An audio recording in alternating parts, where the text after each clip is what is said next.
Good evening, I'm Ces Orenia Drilon. I'm Pauline Verzosa. And I'm Sean Yao. The big stories tonight. It's now a waiting game as the two houses of Congress toss the proverbial ball around when it comes to Vice President Duterte's trial. Now the House of Representatives is seeking clarification from the Senate after it remanded the articles of impeachment to the lower chamber.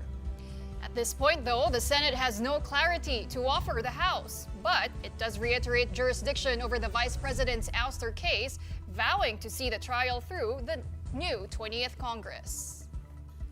And that standoff in Congress is a small legal victory for Vice President Sara Duterte, at least for now. But on the periphery, her legal battles could mount yet after the House recommends charges against her over alleged funds misuse.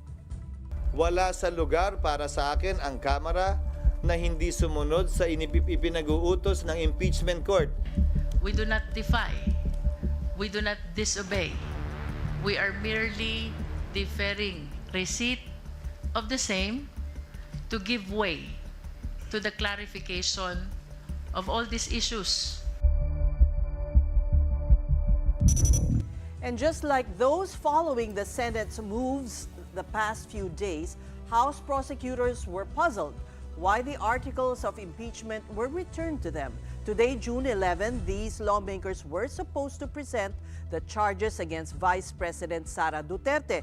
But as we all know, that didn't happen after the upper chamber made a surprise decision. Marian Enriquez has tonight's big story. In response to the Senate, House prosecutors maintained that the impeachment complaints against Vice President Sara Duterte had strictly complied with the Constitution. Batangas 2nd District Representative Jervil Luistro said the prosecution panel is confused with the Senate's order to remand the case back to the lower house and that they would seek further clarification. Ang prosecution panel po ay nalalabuan dito sa naging order ng impeachment court kagabi. So we resolve to seek the clarification of the impeachment court. Last night, the Senate voted to return the case to the lower house and have it certified that it did not violate the Constitution. Before the final complaint that ultimately went to a vote, there were 3 other impeachment complaints that were filed against Duterte. The Constitution bars subjecting any official to multiple impeachment proceedings within the same year. With respect to the first order about the certification pertaining to our compliance with the Constitution in filing the impeachment complaint, we maintain our position. Sumunod po kami fully and strictly to the requirements of the Constitution. We did not violate the 1-year prohibition rule. For House Prosecutor Joel Chua, the Senate's vote to remand the impeachment complaint to the House is what's illegal. Nakakalungkot dahil maliwanag naman po sa rules on impeachment na sila rin mismo ang gumawa na dapat sila ay aakto na impartial o neutral. Pero ngayon po parang hinaharang po nila ang demokrasya po dito sa ating bansa. Incoming Akbayan Party List Representative Shell Jokno also questioned the legality of the Senate's move. Jokno pointed out that the senators were no longer lawmakers when they moved to remand the case as they already took their oath as judges. This prompted his observation that the senators committed a clear grave abuse of discretion. Well, yun na nga yung pinagtatakahan namin na kung pwede ba mag-file ng motion ang isang judge. I think the ball should be thrown back to the Senate, and the Senate should be, we should call on the Senate to conduct the trial as the Constitution commands. With regards to the other issue raised by the Senate, Luistro said they cannot respond to this because the 20th Congress has not yet convened, with lawmakers only starting their office by June 30. With respect to the second order, it is impossible to be complied with because, first of all, 20th Congress doesn't exist yet. For News 5, I'm Marian Enriquez. We are One News. Senate President Cheese Escudero is not blinking, and neither is he passing on jurisdiction over Vice President Sara Duterte's trial. Now, the presiding officer of the impeachment court, Escudero, says the return of complaints against Duterte to the lower chamber does not mean the Senate is done with the case. Escudero said proof of this is their issuance of summons related to the impeachment starting today, particularly the one for the vice president, which instructs her to answer to the 7 articles of impeachment within a non-extendable period of 10 days. She also has to face a Senate tribunal on the date and time set by the presiding officer. Panawagan ko dun sa 5 kasamahan naming dakdak pa rin ang dakdak sa dismissal. Nakalagay doon without dismissing, without terminating. So, the impeachment court retains its jurisdiction. To my mind, that's why we issued summons. How can we issue summons if we do not have jurisdiction? So, walang naaksayang panahon dahil nagawa namin lahat ng tinakdang gawin. Well, another order the Senate Impeachment Court issued is for the lower chamber to release an attestation that they have actually followed the constitutional mandate limiting verified impeachment complaints to only 1 within the year. They do not have a deadline, but Escudero says Congress is duty-bound to obey. Hindi kami magkapantay pagdating sa bagay na ito. Hindi ito House at Senate kung saan co-equal ang mga ahensyang yan. Wala sa lugar para sa akin ang Kamara na hindi sumunod sa ipinag-uutos ng impeachment court. Escudero also insists that they save the 20th Congress time and resources by making sure the House prosecution has already answered queries before holding trial. He also defended the impeachment court's order to the incoming Congress to attest that they will be picking up from where they left off in the 19th Congress. May basihan at karapatan ng Senado. Tanungin ang papasok na Kongreso. Gusto pa ba nyo at interesado pa ba kayo dahil yung gumawa nito ay yung nagdaang Kongreso? And again, the 19th House cannot bind the 20th House. Ang paghalal ng panel of prosecutors para sa akin ay hudyat o senyal na interesado pa rin sila na ipursige ang impeachment complaint na ito. As a parting shot, Escudero says whoever has questions on the Senate's procedures could always go to the Supreme Court for answers. The Senate believes it is standing on solid legal ground, but experts are not so sure about that. For one, former Supreme Court spokesperson Attorney Ted Te is questioning the constitutionality of the return of impeachment articles. Here he is speaking to our sister program Storycon earlier today. The Constitution defines the power that is given to the Senate and the House in relation to impeachment.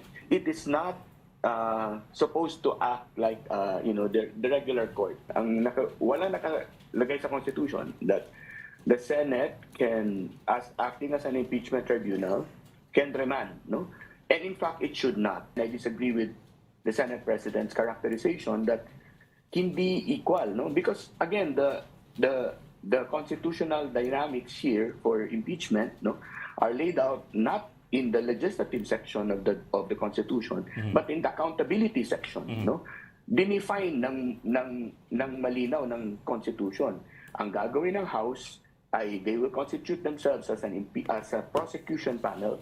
They present the evidence because they made the decision to impeach. In that sense, masusunod yung Senate acting as an impeachment tribunal. But I do not think it is reflective of a sudden shift in terms of importance. Hindi ibig sabihin nun less equal yung House impeachment panel.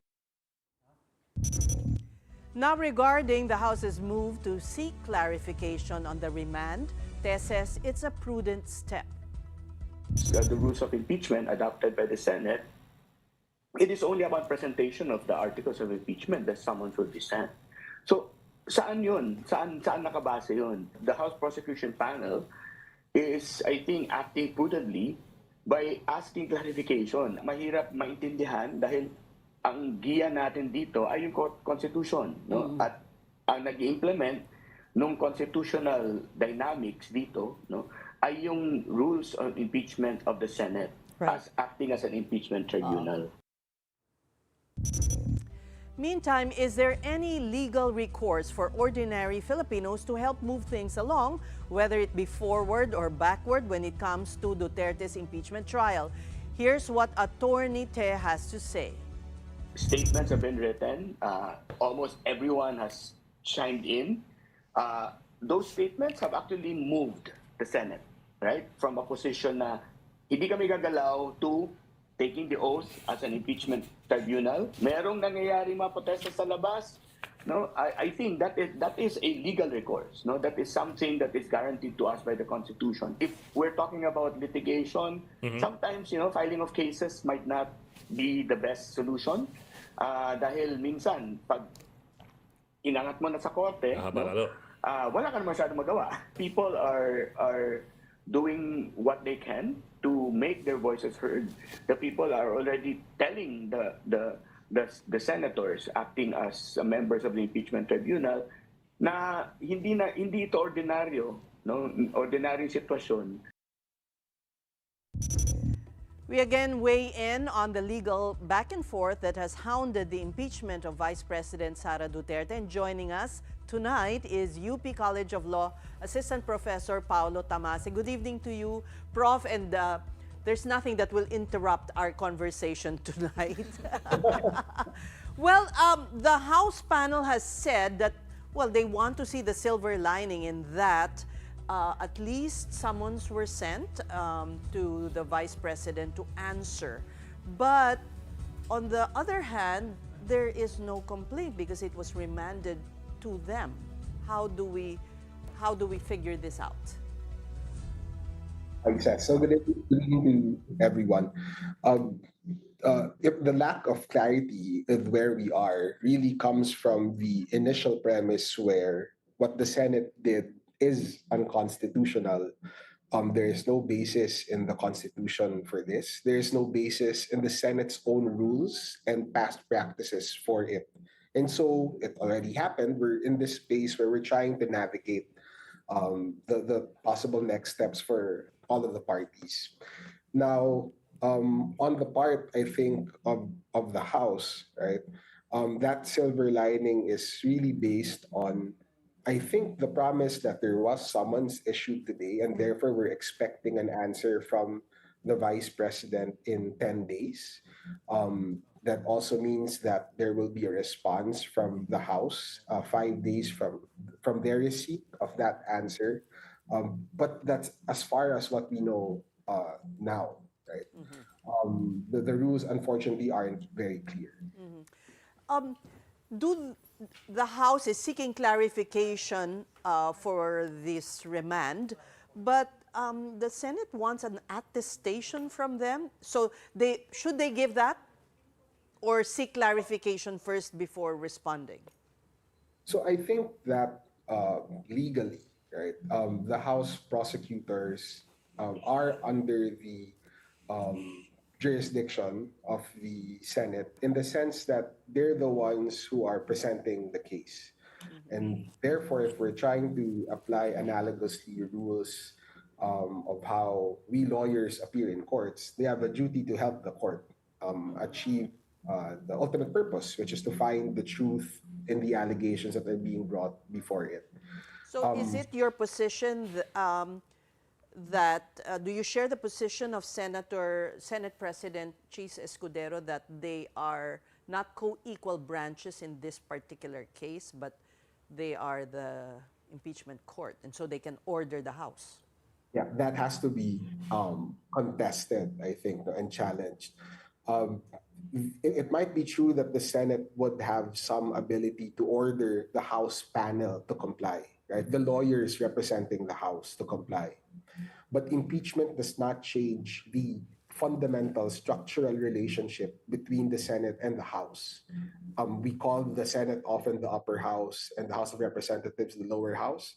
Constitutionally, they're equal, right? They have the same prerogatives. They don't interfere in each other's processes. And I think that was what was disturbing with the order that came out today, with formalizing the approval of the motion last night. If you look at the second page of that order, where the Senate discusses the order that it gave to the House, it orders not the panel of prosecutors to produce a resolution, it orders the House itself, and not just the House, but the House that has not yet even convened, to issue a resolution confirming its willingness. And that really, it's a very fine legal point, but it sort of already intervenes with the inner workings of the next Congress as to how they want to express their continued interest. So there's a problem with that, and I don't think the impeachment court or the Senate assuming its special role and constitutional role as an impeachment court would necessarily mean that it suddenly is now superior to the House, right? Even in this impeachment context. Attorney Tamase, how is that different from a crossover, right? So let's assume natuloy yung original plan and then today binasa na yung articles, yung presentation ng House prosecutor panels. But, next month in July, wala na, iba na rin yung Congress eh. How is that a different case in terms of continuity? And as opposed to now na pinapa-attest nilang 20th Congress na hindi pa nga nagyayari. Where we're assuming the 20th Congress will continue it, hindi pa rin naman sila nako-convene. Right. There's a legal difference and there's a practical difference. Right? I'll go with the legal difference first. The first is that the Constitution provides for a very clear structure of how impeachment is done. We do it at the House level first, and then we do it at the Senate. There is no suggestion in the text of the Constitution, in the practice of the Senate here, in the practice of the Senate in the US, about this idea of one House returning a complaint to another side, right? That messes up our understanding of where we are exactly in the impeachment stage. Are we still trying to investigate principally or preliminarily the vice president for these impeachable acts, or are we already looking for or assessing the evidence in a way that would result in a possible acquittal or conviction? Right? So it messes up the procedure, and that procedure is very important in a highly politically charged context like impeachment, because it's one of the assurances to the public that this process is undergoing strict constitutional observance. So there's a legal reason for it. There's also a practical reason for it. It sets a very bad precedent for the future in how a Senate that may find it politically inconvenient, for example, to decisively rule that we should continue with impeachment, it will just pass on that question back to the House. And then the House will be forced to pass the question back to the Senate. So we already had a 4-month delay from February, another 2 weeks in June. Now you have another 6-7 weeks until the opening of the next Congress, which is the cleanest date when it can start. When do we start? When do we start the impeachment trial? So while it might have the same practical effect, the long-term consequences and the legal consequences are serious and undermine not just impeachment as an accountability mechanism. It undermines the Senate's role as an cog, an important cog in the whole accountability mechanism in our constitutional government. Okay, I want to circle back to what you said earlier, that all these things that happened last night, they were not actually kumbaga, hindi siya talagang malinaw sa Constitution. It's not part of the process, but we also heard former Justice Adolfo Ascuna, who wrote Article 11, he actually sort of sees the kumbaga, common sense in all of this, right? And he explained himself. But if there is no real kumbaga, instructions on how we do it, there's also really no clear instructions on what not to do, right? That's true. And that's why everyone is arguing right now. So I suppose I just want to ask what the position of UP Laws is. Is the law school taking a position on this? We haven't really met yet, even as a smaller faculty of constitutional law professors, to discuss this. But we were discussing a bit with some colleagues this morning when it happened. So a few things, right? I'll try to keep them as brief as possible. The first is, I don't think it's necessarily correct that the Constitution isn't clear on the point. It's clear at least on the point that this remand isn't in the Constitution, right? It's also not in the Senate rules. So the remand is not something that was available in the first place. On the second point, on Justice Ascuna's point, I think I understand the practical reasons he was stating. And of course, as a framer of the Constitution, he has a very important role in trying to help us understand it. But the primary way we understand the Constitution in Philippine interpretation is not the views of just one framer, not even the views of the entire chamber. It's what the text says, what the spirit of the text is, and what the larger context of the constitutional text is. How do we make the Constitution work as a whole? That brings me to my third point, which is emphasizing what the law faculty has said last week on how we try to understand these difficult provisions in the Constitution. A good guiding star would be what would be a proper reading of the Constitution that would further accountability. And at least from our perspective, and I think the perspective of many other people who have been looking at this very closely, delaying the trial again, or effectively, and punting a difficult political question to another branch that has already done its job, right? We can say imperfectly, but still has done its job. That doesn't really further us in the accountability process. It doesn't make us closer to knowing what really happened, right? Or whether the accusations against Vice President Duterte are really true.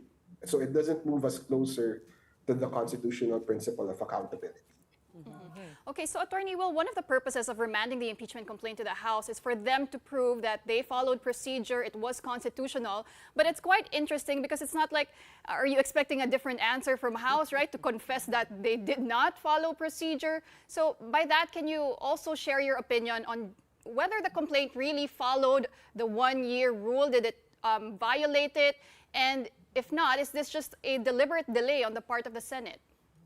So I'll say for now that I think I don't have enough facts with me, right, to understand really whether the one-year bar rule was violated.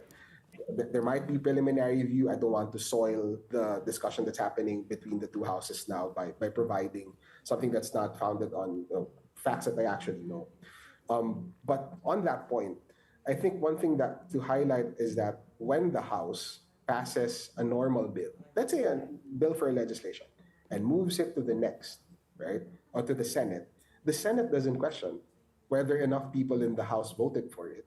The Senate doesn't look into the records of the House and their journal on whether there was compliance with the constitutional procedure. It accepts it as a matter of respect for the other branch.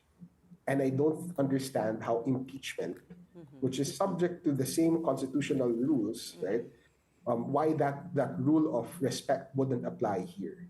And so it's certainly problematic because I think it also pits the House versus the Senate, which is not the intent of the constitutional system. Eventually, Prof, this will end up in the Supreme Court. But we know that the Supreme Court is also very careful before it intervenes in matters like this. What would trigger, because there's several petitions now pending before it, what would trigger the Supreme Court to finally say, we intervene here? I think in the times when the court has stepped in very difficult political questions, it does so when there's a clear constitutional crisis or a threat of a constitutional crisis.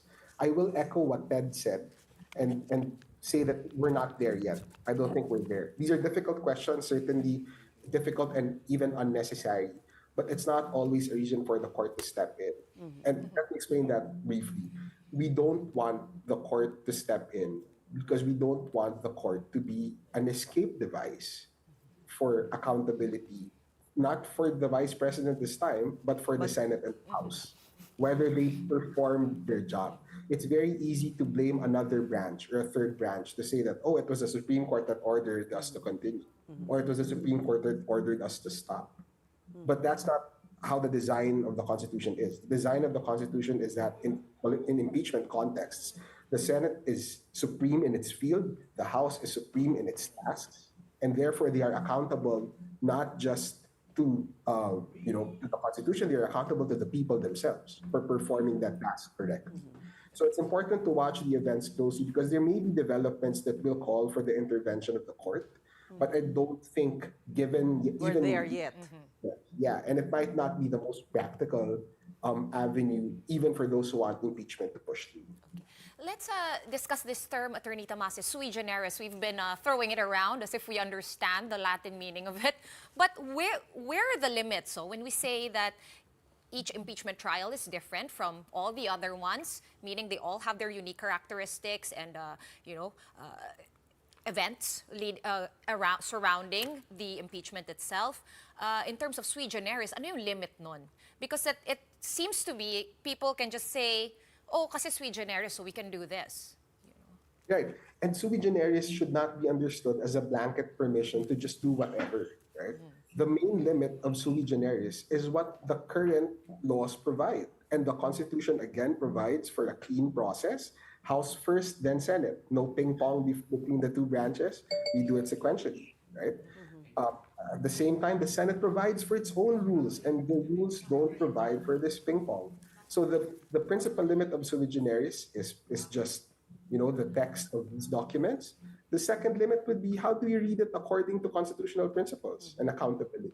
And I don't think it really, this passing the buck, essentially, doesn't further that. This remanding to the House, I'm sure you lawyers and in the academe were seeing what scenarios could happen. Was this even something, could this have been hatched earlier by some people? Is it something that comes out of your sleeve in a moment of wanting to compromise? I mean, we're entering the realm of speculation here, Prof, but may we have your thoughts? I know, right? And I think that was, we can, let's assume, right, that the premise of that question is that they just decided this last night. If they did, it talks about the importance of looking at the consequences of the longer term consequences, right, of each action that this impeachment court does. It has very long downstream effects, basically, on what the process will be moving forward. It also is important to consider how the public will react, because and not particular parties or not particular partisans, but will it undermine the faith that the people have in general with the process and with the institutions running that process? And I think if they were trying to come up with a compromise, the cost of that, which is what we are suffering through now, might not have been worth it. All right. Well, we thank you so much for sharing your thoughts and your analysis. Thank you so much, Professor, UP College of Law Assistant Professor Paulo Tamase. All right, we're just going to take a quick break, but coming up, from the vice president to the former president, legal battles of the Dutertes could be mounting. The details of that when the big story returns. Stay with us.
You're watching The Big Story here on One News. Tensions ran high outside the Senate earlier today as Pro-impeachment groups gathered demanding immediate action on the ouster case against Vice President Sara Duterte.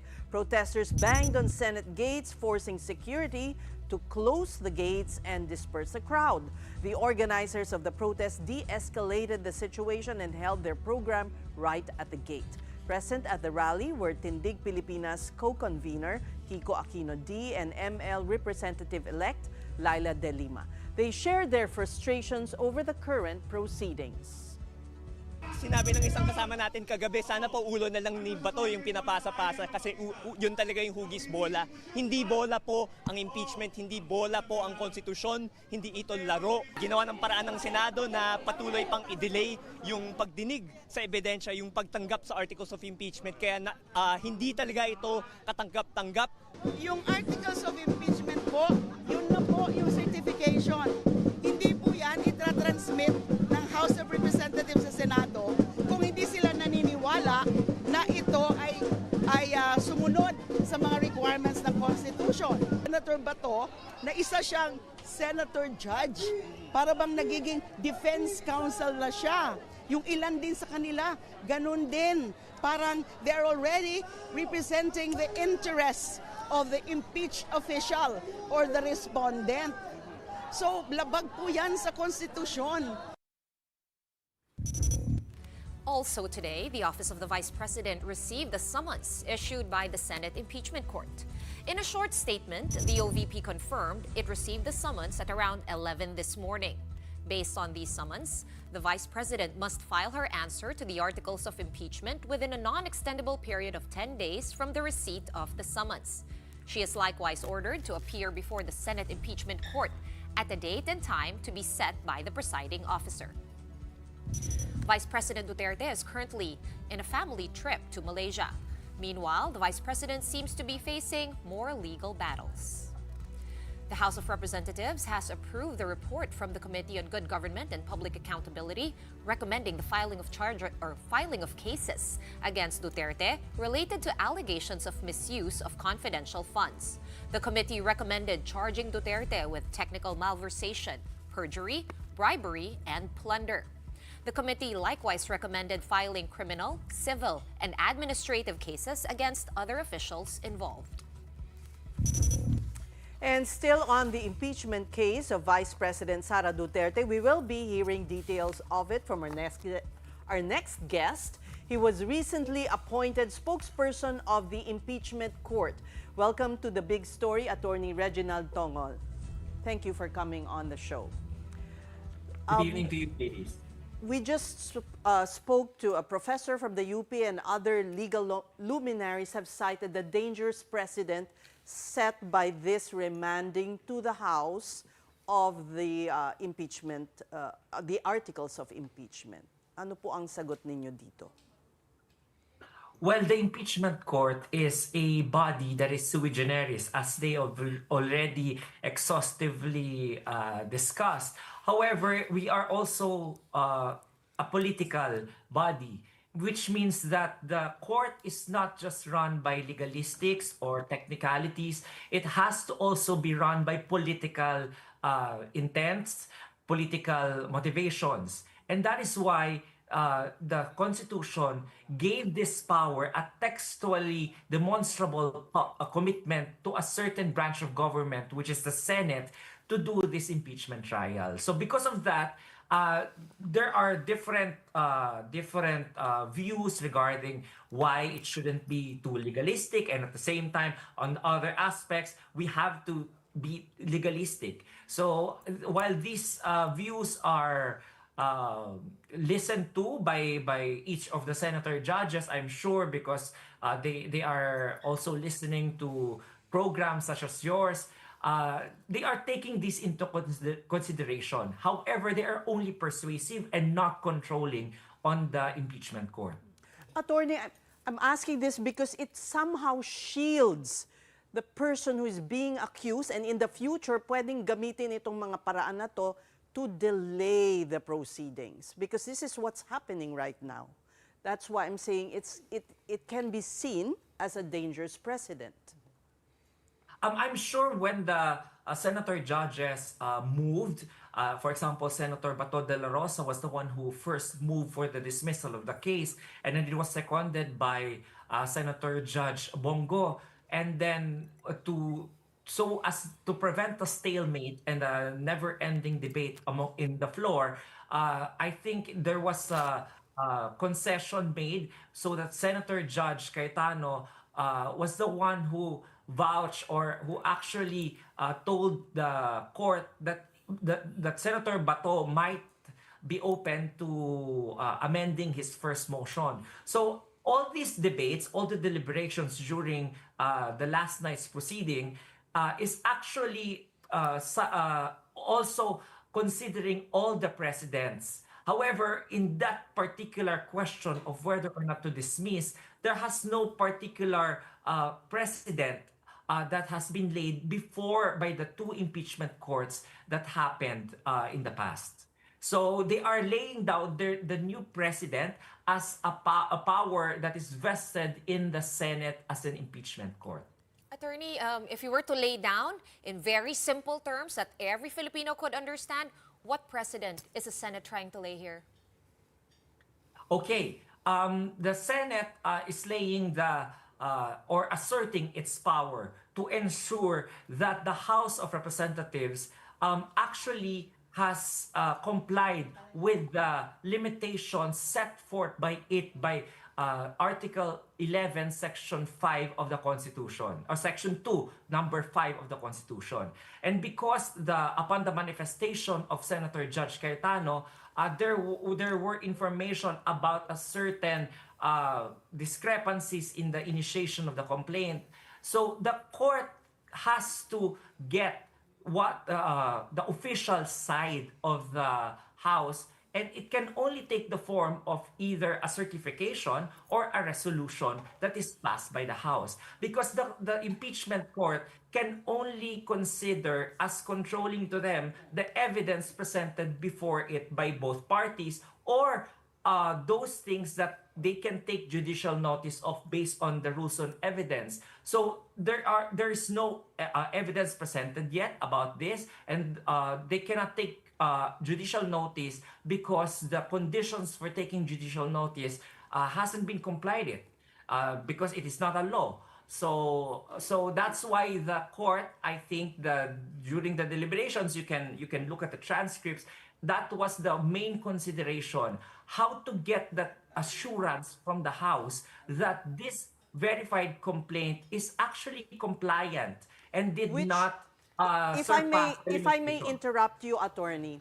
Yes. This is a matter, legal luminaries have also said, that the accused should be the one to bring up before the impeachment court, not the judges themselves.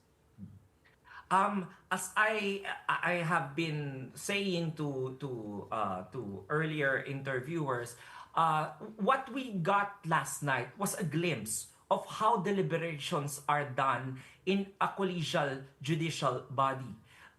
These are not usually seen by ordinary people, by the masses. However, if you have litigation practice, you will know that when you file a complaint anywhere, whether it's a prosecutor, if it's a criminal case or a civil case, the judge will have to determine first the sufficiency of that complaint. If there is any defect or there is any information that he wants to get from the party, then he can file a compliance so that the party will have to comply to establish the jurisdictional requirement, or at least make it to the mind of the court or the judge that this is actually something that is compliant with the requirements under the rules. Pero so that attorney, is what the Impeachment Court is doing. Okay. Pero attorney, yung second item in that letter that Senate has transmitted to the House, getting a certification from the 20th Congress.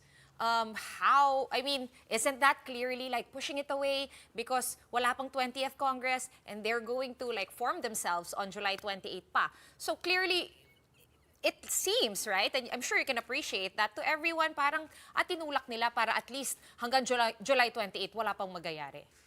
Because how can the 19th certify for the 20th? again, it's not a loss on any party because there has already been issuance of summons. So the time is already running as well for the defense. So it's running for the prosecution for them to comply, and it's running also for the defense for them to comply. Even without this order of the court yesterday, the timeline would still be the same.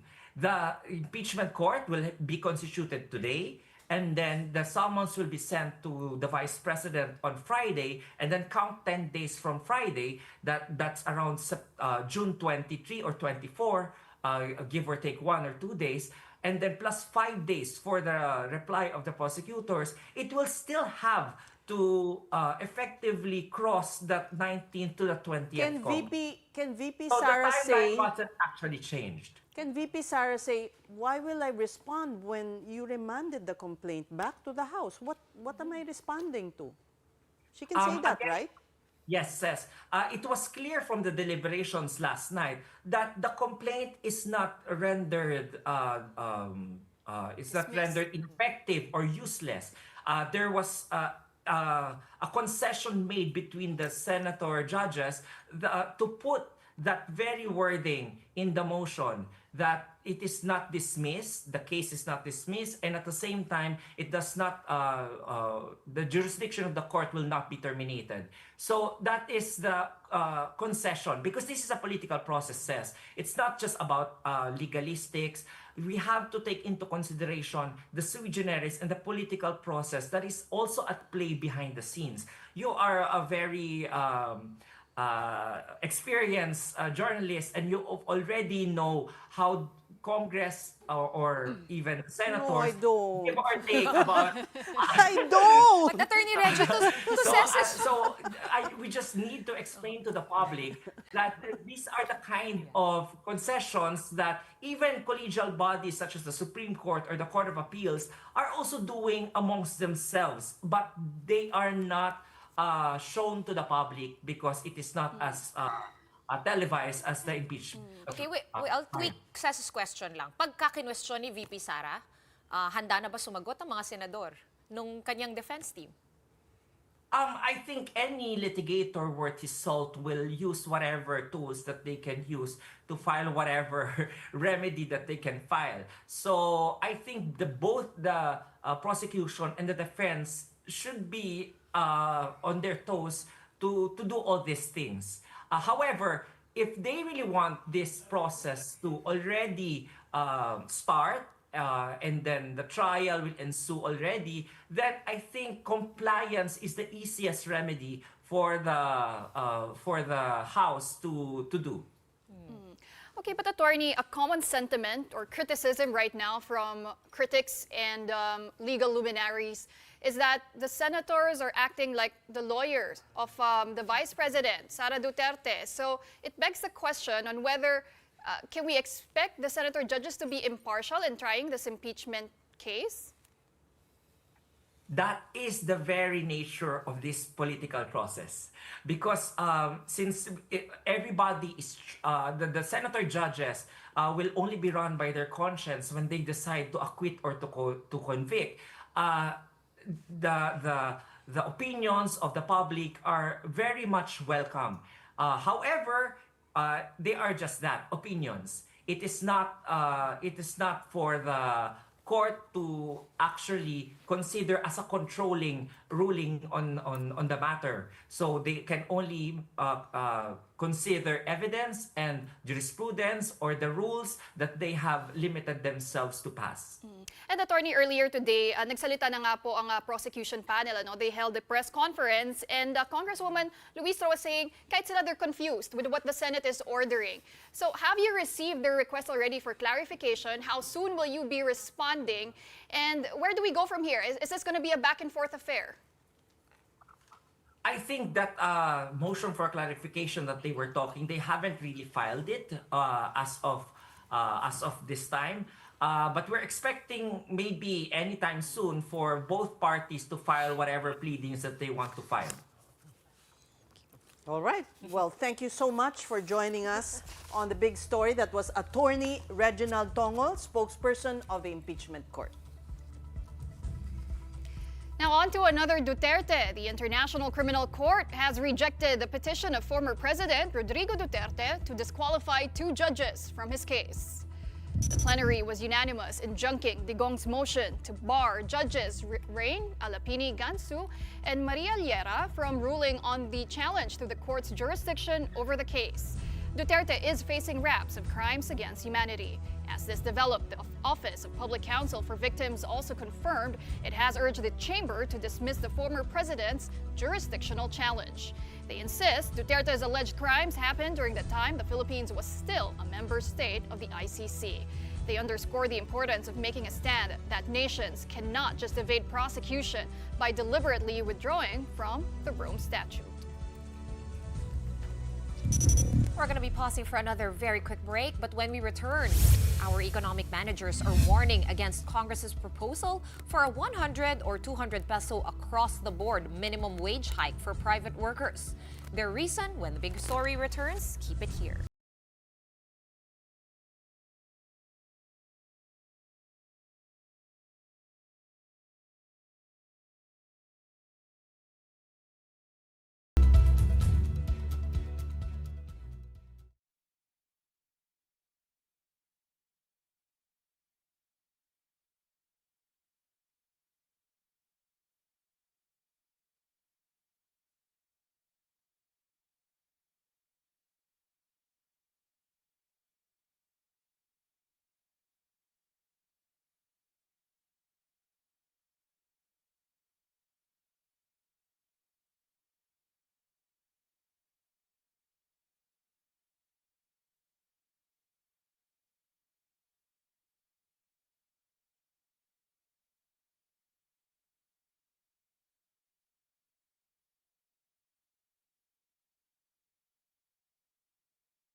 The big story is back with the Marcos administration's economic managers warning about the impact of the proposed legislated wage hikes. In a statement, the team notes that the 200 and 100 peso pay increases proposed by the House and Senate could trigger inflation by up to 2 percentage points.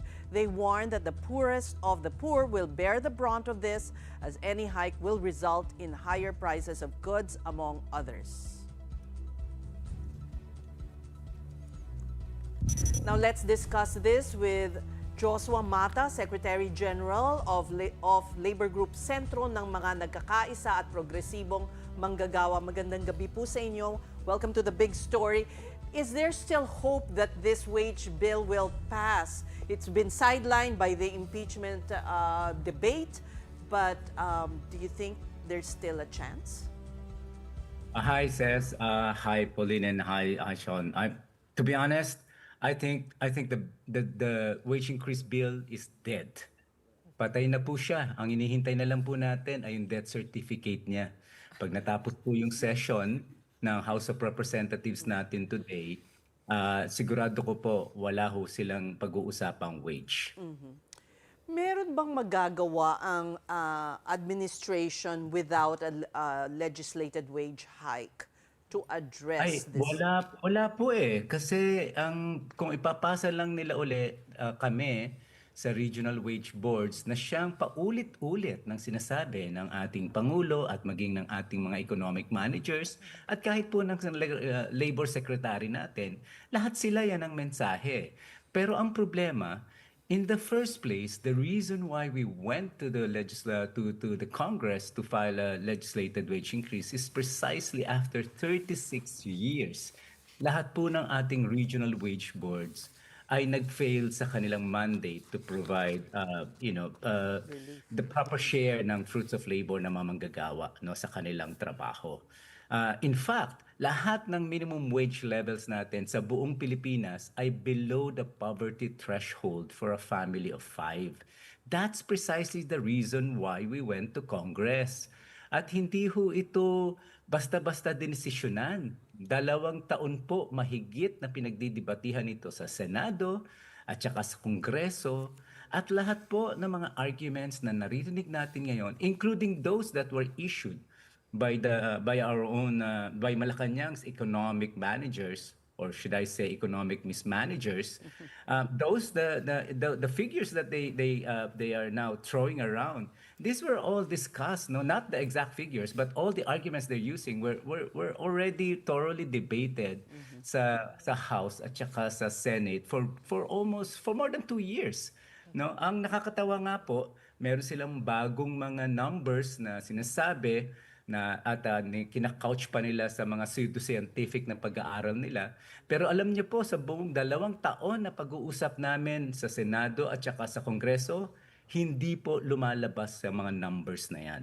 Kaya halatang halata, ni-rush nila yan at magandang tanungin natin sila at sabihin natin sila, hamunin po natin sila. Pakita nila yung model na ginamit nila. Because we did our own studies.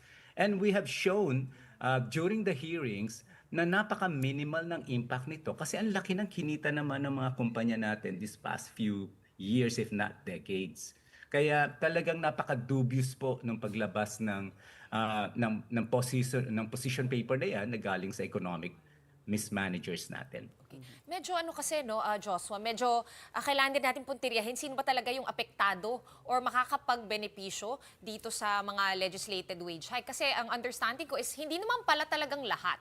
Diba? It's only private, regular employees. Kumbaga, yung mga informal workers ay hindi makakapag-benefit. So, can you share with us ano yung numbers mo? Like how many people or employees or workers stand to benefit from this legislated across-the-board wage hike? Let's clarify that, no. Ang hinihingi po, ang nasa batas po ay minimum wage increase. Hindi po siya across the board. Kaya mali ho si Cheese Escudero kahapon nung sinabi niya na yung nilabas nilang batas, apparently kahit nga si Cheese hindi niya na alam yung nilabas nilang batas kasi last year yon. Hindi naman yon across the board, yun ay minimum wage increase, which means only workers who are actually receiving the minimum wage are supposed to enjoy this. No, so that's about that's a little bit more about 4 million na mga manggagawa. Pero the way we see it, pag binigyan po natin ng wage increase ang 4 million workers natin, not only do we lift them from out of poverty threshold, we would also be able to provide them with the powers to with the wherewithal to participate sa economy natin, which then primes the economy. Di ba ang ating economic growth naman all these years ay consumption juice? Bakit tayo natatakot na bigyan natin ng dagdag na sahod ang mga manggagawa when in fact ito ay tutulong lalo sa pag-ikot ng ating ekonomiya, which then creates growth that we all need. Kaya nakakalungkot lang po na yung marami sa mga arguments na binabato ng big business, no, sa totoo lang ay pananakot po yan. Sino ba dapat sisihin? Nagpapogi lang ba ang House by passing the 200 peso wage hike? Tapos too late naman? I'm so happy, Cez, you asked that question. Kasi talagang dapat linawin natin. Bukas nga mag-noise barrage na kami para magkaroon ng pangalawang indignation. So galing lang ako sa indignation rally kanina dahil pinapatay nga nila tong impeachment, no? Ngayon, pinaliwanag ko doon sa rally na habang nagdini-denounce natin ang pagpatay nila sa impeachment, actually pinapatay din nila yung wage bill today. No, at kaya bukas, yun naman ang aming indignation din. At doon gusto namin maging malinaw. Kung ang tanong ay sino ang pumatay nito, sa totoo lang po, si Cheese Escudero at saka si Martin Romualdez, sila po ay mga triggermen lang. Sila ang dapat sisihin? Sila ang mga triggermen. Triggermen. Sila ang nag-pull ng gun to kill the bill. Pero I thought they were discussing important legislative matters. That's why hindi mabigyan ng attention tong impeachment. Well, unfortunately, it's so clear that wage increase is not important for them. That's the reality. No, ang talagang mastermind dito, alam niyo po kung sino, ay wala pong iba kundi yung presidente po natin. Yan pong nilabas na economic team na yan. Yan na po yung justification, yan na po yung pagbuttress ng mga sinasabi ng presidente natin all this time. Hindi ho ba never naman siyang sumuporta dito eh. At alam niyo po ba, we actually received rumors. Ito rumors we received rumors that the speaker himself was threatened na pwede siyang tanggalin sa posisyon niya pag pinabayaan niyang lumusot ito. Kaya namatay yung bill. Rumor lang yon. Naku naman, mahirap yata. Diyan nagsisimula ang mga... Okay, Alam mo naman, yung mga Joshua? rumor na yan, pwedeng maraming pinanggagalingang totoo yan, di ba? So, Alright. no, but seriously. Well, you have to start from scratch now, unfortunately, and 20th Congress. Unfortunately. Joshua, we have some now we have breaking to start news. from scratch. So we Okay, do right. have to say thank you so much for your time and for speaking to us. That was Joshua Mata, thank you for inviting me. Centro Secretary General. All right, and our big picture for tonight comes in the form of a public service announcement, or it could be the other way around. But this is really important because the Makati Medical Center has flashed their red lights again Tuesday evening, June 10. That was last night. Now, this is the signal that MMC is calling on the public to donate blood. On its page, the hospital says, and we quote, "One donation can save up to 3 lives." Those who wish to donate may go directly to the hospital located on Amorsolo Street in Legazpi Village, Makati. You may also call 888-888-999 or email bloodbank or blood.bank@makatimed.net.ph there. We're flashing the photo with the contact details on the screen. Now, do take note, MMC's blood bank is open Monday through Sunday from 8 a.m. until 10 p.m. And before we end the show, this breaking news, as promised, the House of Representatives has adopted the motion to defer the acceptance of the articles of impeachment as remanded by the Senate. That's until the upper chamber responds to the House's request for clarification on why the documents are being returned to them. So again, another waiting game, and we will be listening once again to our legal luminaries to make us get sense of what's going on. I know, but sometimes I have to admit that it just makes me more confused. All the possibilities. Right? True. I think that's the motive. Confuse everyone. Yan lang. Actually, smoke and mirrors, no? Hindi ba? Well, it beats any teleserye right now, any movie, right? So everyone's glued to their screens every day. But for tonight, that's it for the big story. Thank you so much for watching. We are One News, all sides, all the time. We'll be back as usual tomorrow at 7:30 p.m. We'll see you then. Have a good night, everyone. Do stay tuned though, because coming up next is Play-by-Play with welcome back, Cheska Liton, and welcome back as well, Jot Sulit. Guys, Hello. pagod na kami sa kaka-basketball, so turn nyo na. But actual also, basketball. Yung totoo. I do not envy your job. Yeah. I'm already confused on a daily basis, but keeping up with everything that's going on is even more confusing. Great job, ladies. Thank you. I think thank your you. basketball is more fun kind We of can play basketball. all night. We can do that. The rules are clearer. Yeah. That is very true.